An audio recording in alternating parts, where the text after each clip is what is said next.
पहले हमने पढ़ा था कि बेस्ड ऑन साइज़ के हिसाब से हमारे पास कौन कौन सी चीज़ें आती हैं। तो सबसे पहले हमने पढ़ा था बेस्ड ऑन साइज़ में micro computer, main frame, mini computer, super computer पढ़ चुके हैं। ठीक है, एक और कंप्यूटर आता है भाई क्वांटम कंप्यूटर, जो अभी तक पूरी तरह तैयार नहीं हुआ है। ठीक है, ये बन रहा है, ये इंसान के माइंड के साथ में कंपेयर करके हम इसको चलेंगे कि इंसान के दिमाग जितना पावरफुल होगा ये भी।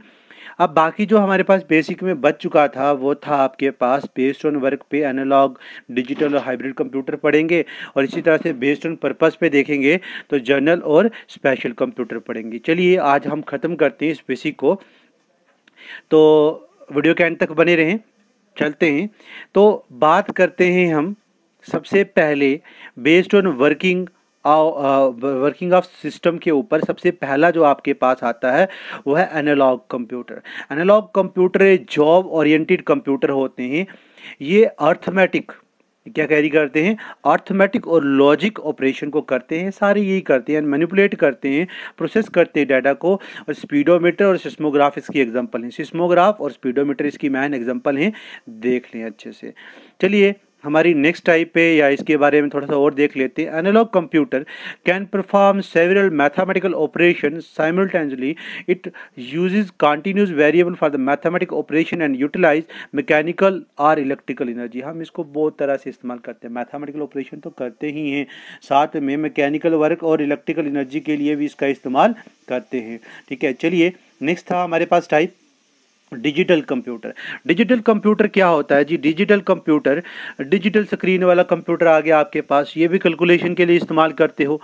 ठीक है, बाइनरी डिजिट याद रखें, डिजिटल कंप्यूटर वर्क करता है कैलकुलेटिंग का बाइनरी डिजिट के हिसाब से। और digital computer not only perform mathematical operation, पीछे वाला जो एनालॉग था वो ज़्यादातर मैथमेटिकल ऑपरेशन परफॉर्म करता था, ये मैथमेटिकल ऑपरेशन ही नहीं परफॉर्म करते सिर्फ, ये क्या करते हैं बट आल्सो कंबाइन करते हैं बाइट को to produce desired graphic, sound and sounds वगैरह। एग्जांपल में डेस्कटॉप आ जाता है आपके पास, डेस्कटॉप पीसी वगैरह, याद रखें ये कंबाइन करते हैं बाइट्स को, प्रोड्यूस करते हैं डिजायर्ड ग्राफिक, साउंड्स वगैरह।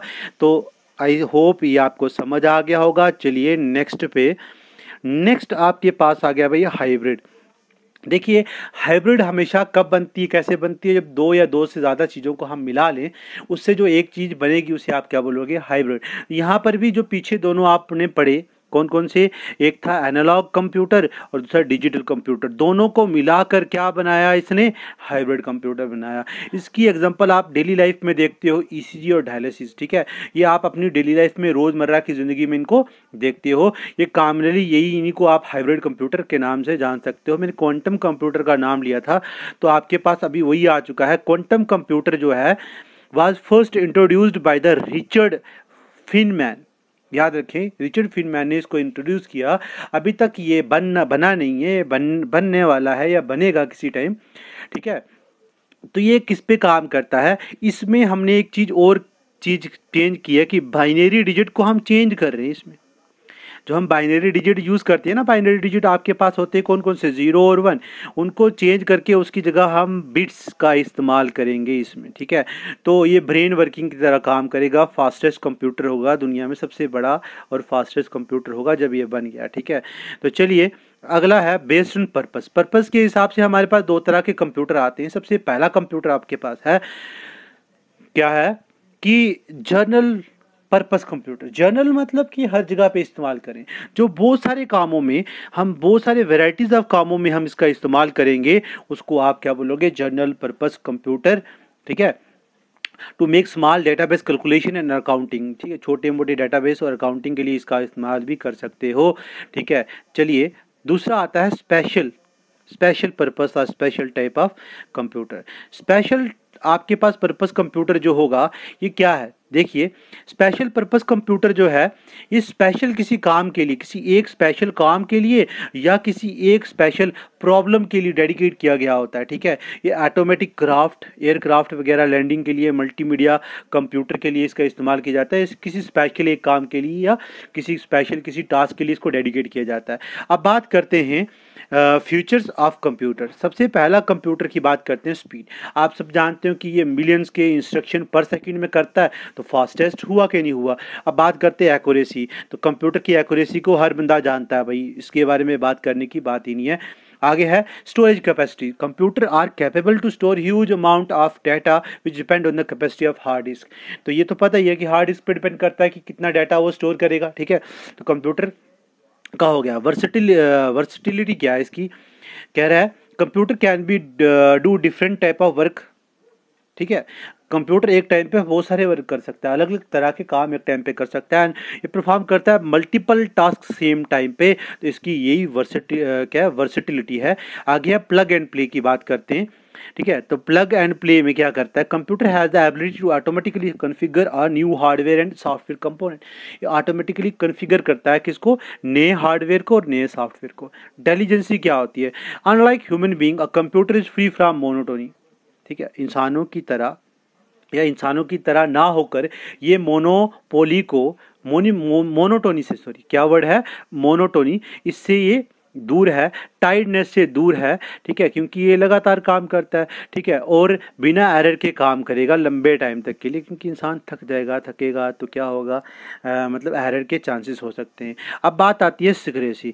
सिक्रेसी की बात करें, leakage of information is reduce creating logging system with password protection. देखो हमारी सिक्रेसी रखने में भी हमारी मदद करता है, कैसे, पासवर्ड की तरह से, लॉगिन सिस्टम से, जैसे एटीएम मशीन हो गया, ईमेल एक्सेट्रा, उनमें लॉगिन करना पड़ता है, ठीक है। अब बात करते हैं कुछ और, हमने जो पढ़ना था वो था एप्लीकेशंस ऑफ कंप्यूटर कहाँ कहाँ इस्तेमाल होते हैं। एजुकेशन में तो इस्तेमाल होता ही होता है कंप्यूटर।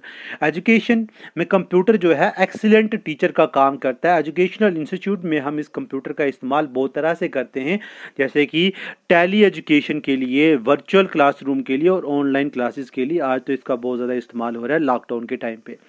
बात करते हैं साइंस की।